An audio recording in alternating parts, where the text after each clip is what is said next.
பார்த்தார் மாயாண்டி. ஆஹா, இது என்னன்னு தெரியலையே.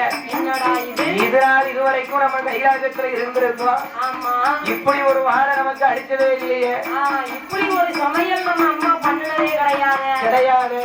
புதுசாலாம் இருக்கு. என்று நல்லா இருக்கு. ரொம்ப நல்லா இருக்கு. ரொம்ப பிடிச்சிருக்கு.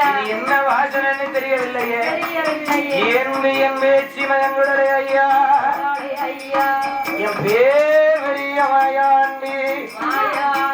இது என்னன்னு நம்ம இன்னைக்கு போய் பார்க்கணும் அம்மா. என்னன்னு பார்த்துடணும்.